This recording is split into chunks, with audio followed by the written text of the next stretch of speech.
सद्गुरुनाथ महाराज की जय। श्री गुरुगीता हा गुरुभक्ती योगाचा मंत्रराज आहे। कलियुगात संसार सागर तरून जाण्यासाठी हा महामंत्र श्री गुरुदेवांनी स्वाध्याय म्हणून दिला आहे। श्री गुरुगीतेतील संस्कृत श्लोकांचा अर्थ महायोगी स्वामी उमानंद सरस्वती ह्यांच्या श्री गुरुगीतार्थेश्वरी ह्या विवेचनाच्या आधारे आपण जाणून घेत आहोत। आजचा श्लोक आहे 160।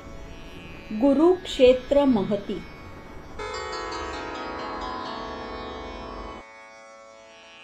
सर्वशुद्ध पवित्रोऽसौ स्वभावाद्यत्र तिष्ठति तत्र देव गणः सर्वे क्षेत्रे पीठे वसन्ति।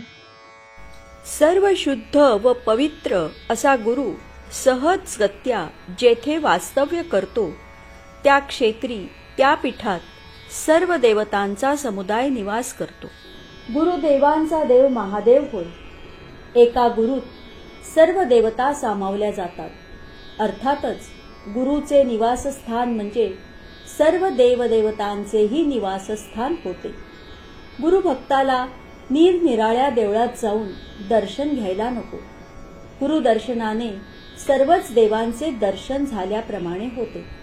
आपल्या धावत्या जीवनात प्रत्येक वारी त्या त्या देवाची आराधना, त्या त्या देवळात जाऊन देवदर्शन, ती स्तोत्रे वाचणे एवढे कोणाला जमणार। आपल्या काळाला अतिसुलभ, योग्य, अनुकूल असा गुरुभक्ती योग आहे। पूर्वापार देवदेवतांचे करीत आलेल्याने सुद्धा निशंकपणे गुरुभक्तीला वाहून घ्यावे। त्यात त्याच्या कुलदैवताचीही आराधना सहज होईल। व्रत वैकल्य नकोत, उपास तपास नकोत, पूजेचे अवडंबर नको, भटजी नको, सोवळे नको, सामानाच्या याद्या नकोत, स्वतंत्र जागा नको, मनुष्यबळ द्रव्यबळही नसले तरी चालेल। एक गुरुभक्ती करावी की सर्व देवतांच्या समुदायाची पूजा तेणे करून होते। गुरुमंडळ गुरुभोवतीच असणार। गुरु निवासस्थान हेच महान मंदिर। त्यात सर्व देवळे येतात। गुरुला नमस्कार केला की सर्व देवांना तो पोहोचतो। गुरु हा सिद्ध व शुद्ध दोन्ही असतो।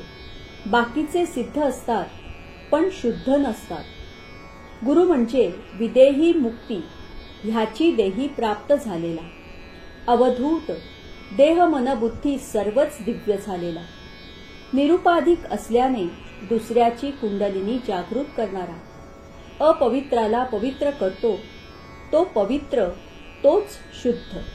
सद्गुरुनाथ महाराज की जय।